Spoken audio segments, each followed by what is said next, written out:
So, ఇప్పుడు 50 years దాటిన వాళ్ళు ముఖ్యంగా ఎలాంటి జాగ్రత్తలు తీసుకోవాలి? వాళ్ళ హెల్త్ జాగ్రత్తగా బోన్ హెల్త్ జాగ్రత్తగా ఉండాలి అంటే? జాగ్రత్తలు ఏజ్ పెరిగే కొద్దీ ఫస్ట్ ఆఫ్ ఆల్ మనకి మసిల్ లాస్ జరిగిపోతూ ఉంటుంది. హ్మ్. 30 ఇయర్స్ దాటిన తర్వాత మనకి మసిల్ బిల్డింగ్ అనేది తగ్గుతుంది. లాస్ అనేది పెరుగుతూ ఉంటుంది. ఓకే. First thing. తర్వాత బోన్ స్ట్రెంగ్త్ అనేది వీక్ అయిపోతూ ఉంటుంది. బాడీ స్లో అవుతూ ఉంటుంది.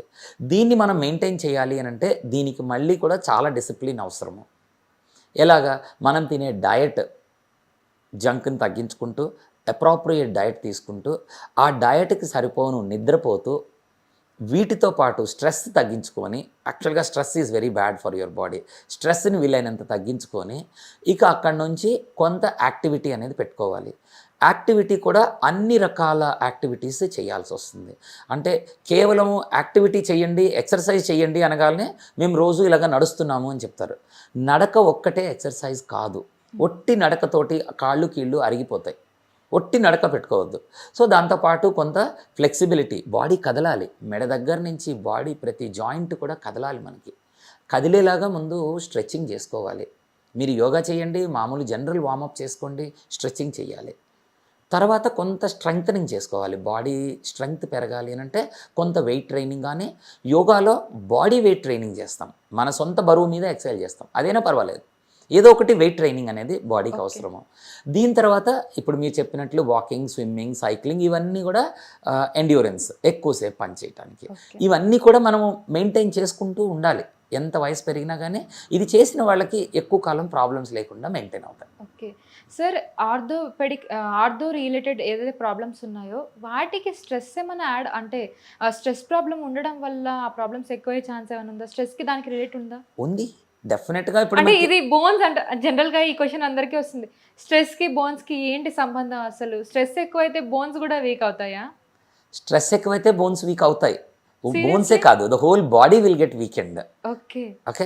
ఇప్పుడు మనకి ఎట్లా ఉంటుందంటే మనము కామన్గా వాడే వర్డ్ ఏంటంటే నెగటివ్ ఎనర్జీ అనే ఒక వర్డ్ వాడతాం మనం. అన్నిటికి కలిపి మనకి కోపం వచ్చింది, లేకపోతే ఈర్ష్య, ద్వేషము, కోపము ఇవన్నీ మనం మాట్లాడుతూ ఉంటాము. వీటన్నిటిలో మనం ఏమంటాము, ఇవన్నీ నెగటివ్ ఎనర్జీస్ అని ఒక మాటలో చెప్తున్నారు మనకి. అది మనకి ఈజీగా చెప్పటం కోసం. నెగటివ్ ఫీలింగ్స్ ఉండొద్దు, నెగటివ్ థాట్స్ ఉండొద్దు అని. ఇది ఎందుకు వస్తుంది అని అంటే ఎప్పుడైతే మనకి నెగటివ్ వచ్చిందో బాడీలో కొన్ని రకాల కెమికల్స్ రిలీజ్ అవుతాయి. అడ్రినాలిన్, నార్ అడ్రినాలిన్ ఇలాంటివన్నీ. నెగటివ్ ఎనర్జీ అనేది ఉంటుందంటారా మీరు? నెగిటివ్ ఎనర్జీ డెఫినెట్గా ఉంటుంది బాడీలో. అంటే బాడీలో కొన్ని కెమికల్స్ రిలీజ్ అవుతాయి. మనం ఇప్పుడు మెజర్ చేయగలిగింది ఎనర్జీని మనం మెజర్ చేస్తున్నామో లేదో కానీ మిగతా కెమికల్స్ని మనం ఇప్పుడు మెజర్ చేస్తే తెలుస్తాయి మనకి. బాడీని డిప్రెస్ చేసే కెమికల్స్ ఏవైతే ఉంటాయో అవన్నీ రిలీజ్ అవుతాయి మనకి. ఈ డిప్రెస్ చేసే కెమికల్స్ మన బాడీ యొక్క ఫంక్షనింగ్ అంటాం, మెటాబలిజం అంటాం. ఈ మెటాబలిజంని స్లో డౌన్ చేసేస్తాయి.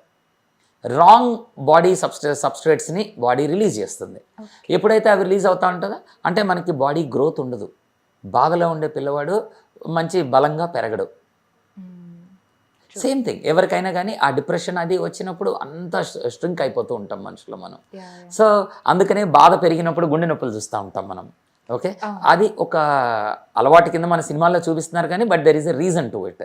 ఆ టైంలోనే రకరకాల జబ్బులు గబుక్కున బయటపడతాయి ఎప్పుడు. సో మనం జాగ్రత్తగా ఇవి మేనేజ్ చేసుకోవాలి.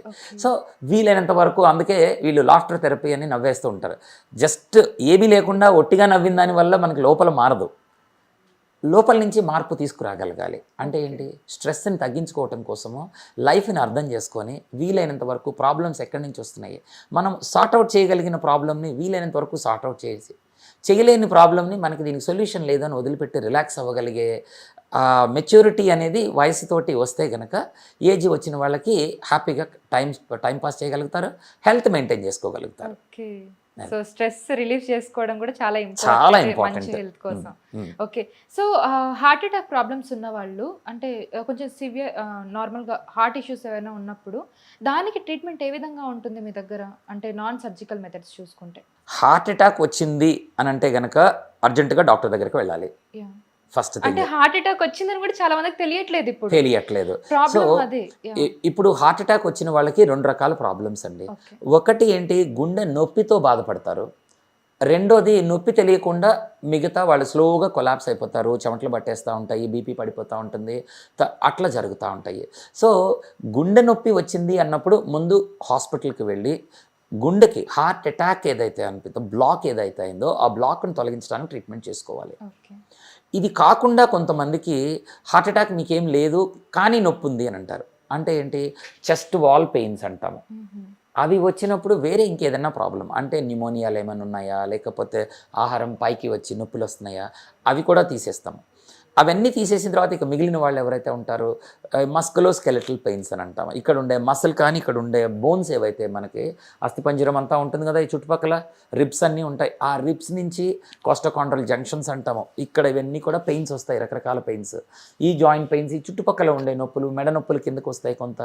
ఇవి ఏ రకమైన నొప్పులు వస్తున్నాయో తెలుసుకొని వాటికి ట్రీట్మెంట్ చేయటం అనేది next stage. So heart attack వచ్చినప్పుడు నా దగ్గరికి పరిగెత్తుకొచ్చే కన్నా ముందు హాస్పిటల్కి వెళ్ళి ఈసీజీలు, స్కాన్లు అవి తీసేసుకొని బ్లడ్ టెస్టులు చేసుకొని ఆ ప్రాబ్లం లేదు అని తెలుసుకున్న తర్వాత ఇది not so urgent. First urgency బ్లాక్ను తొలగించడం ముందు. అది థ్రాంబోలైసిస్ అంటే ఆ గడ్డని పగలగొట్టడం ద్వారానా, లేదా స్టెంట్ వేయటం ద్వారానా, ఆపరేషన్ ద్వారానా, ముందు అది సార్ట్అవుట్ చేసేసుకోవాలి.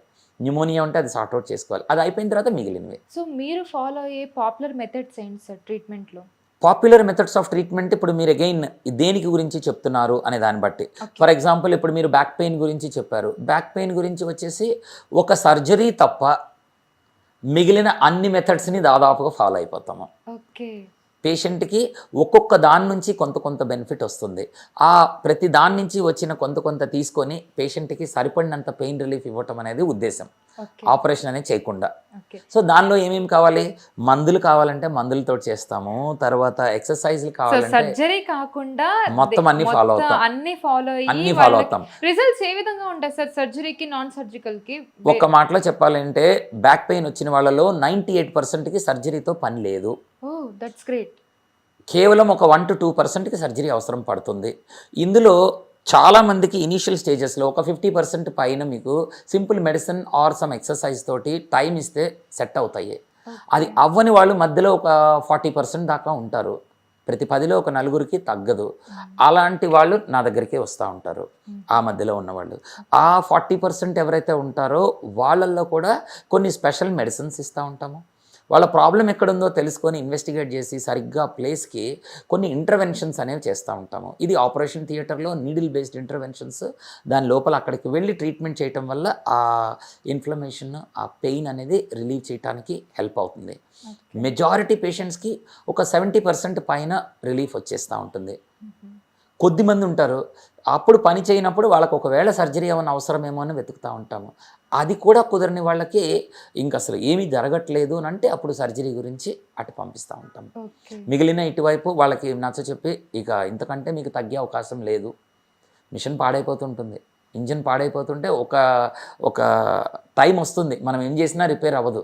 అటువంటిప్పుడు పేషెంట్కి చెప్పి ఎక్స్ప్లెయిన్ చేస్తూ ఉంటాం, అమ్మ ఇంతకంటే జరగదు, ఇప్పుడు 80 years కంప్లీట్గా అరిగిపోయిన బోన్స్ ఉన్నాయి, మొత్తం కొత్తగా చేయలేం, దాన్ని చాలా మటుకు ఇంప్రూవ్ చేయగలుగుతాము. రిపేర్ అనేది చాలా వరకు హెల్ప్ అవుతుంది, న్యూ చేయలేము, కొత్తది చేయలేము మనం. అది సార్ మీ ఎక్స్పీరియన్సెస్లో మీరు చూసిన అంటే వాళ్ళు చాలా సివియర్ కండిషన్తో వచ్చి వాళ్ళు చాలా నార్మల్ అయిన సిచ్యువేషన్ ఉందా? చాలా కామన్గా, అంటే మీకు ఆశ్చర్యంగా అనిపించినది ఆల్మోస్ట్ ఎవ్రీ డే ఇక్కడ వచ్చే పేషెంట్స్లో ఒక 70% పేషెంట్స్ అలాగే ఇంప్రూవ్ అయిపోతారు.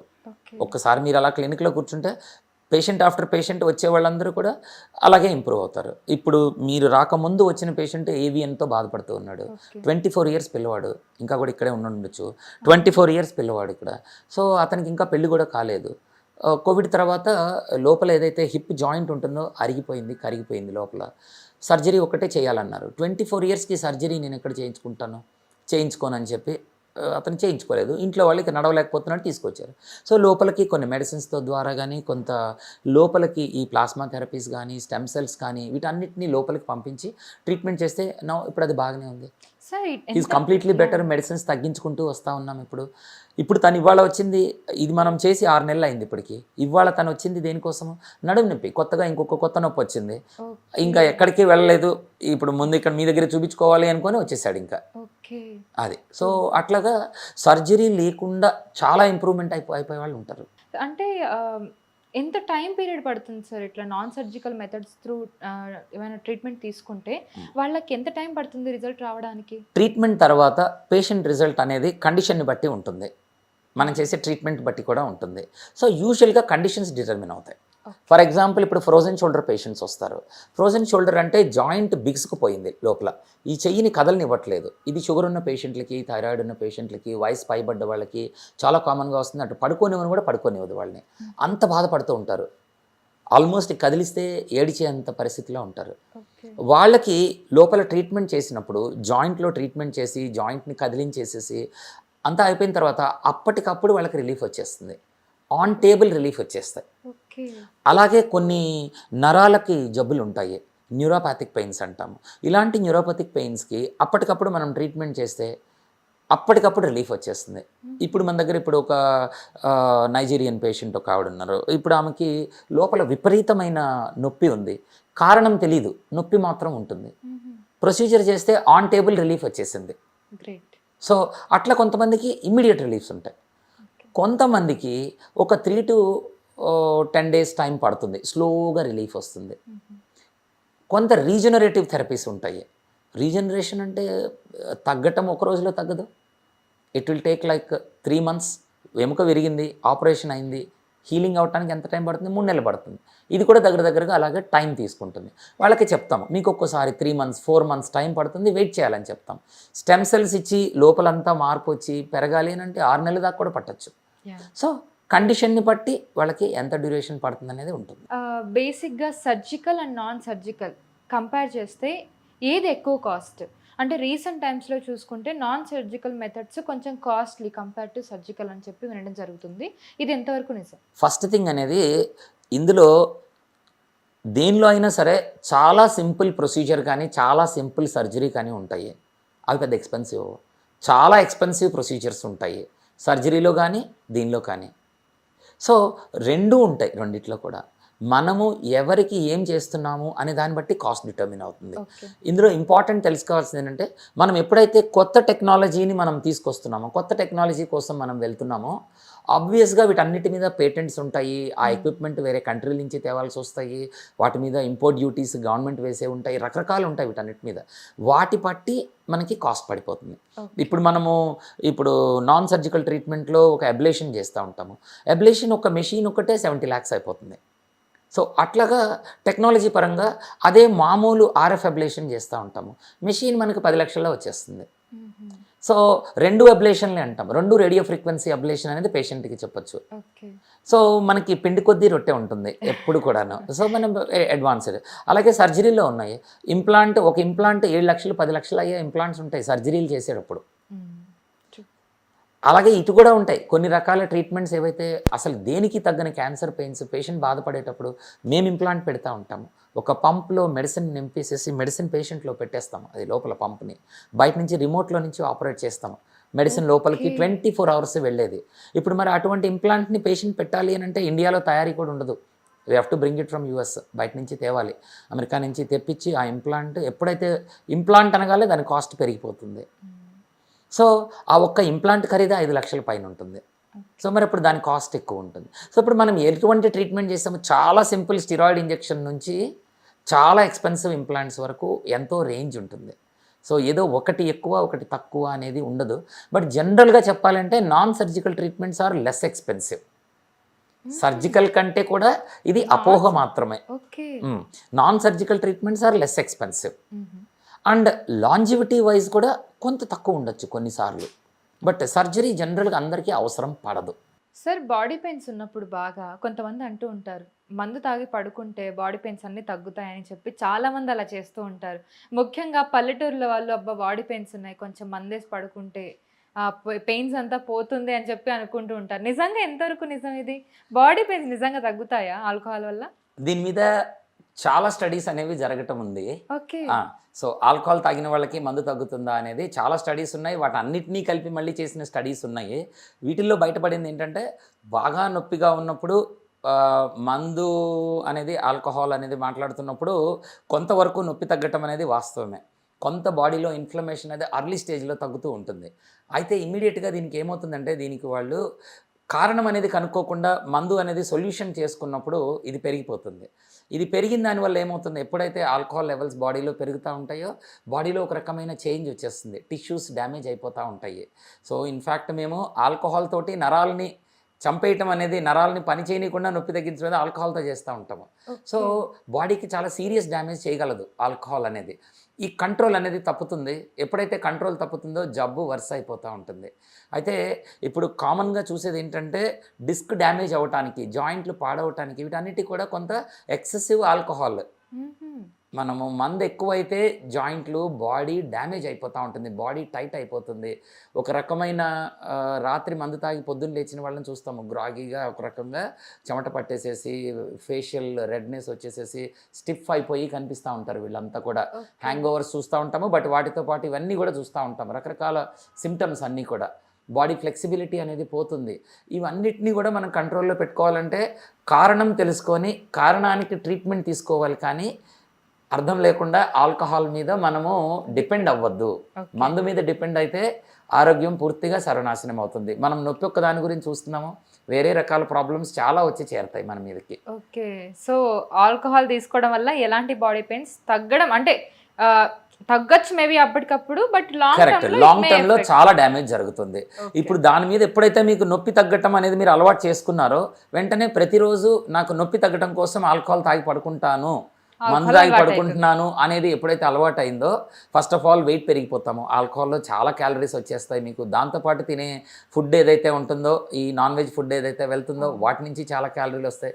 వెంటనే వెయిట్ పుట్ ఆన్ అయిపోతాము. ఒక స్టేజ్ దాటిన తర్వాత లివర్ పాడైపోయిందంటే వెయిట్ లాస్ అయిపోతాము, ఆపలేము మళ్ళీ దాన్ని. ఇవన్నీ కూడా రకరకాల ప్రాబ్లమ్స్. సైకలాజికల్గా మూడ్ స్వింగ్స్ వచ్చేస్తాయి.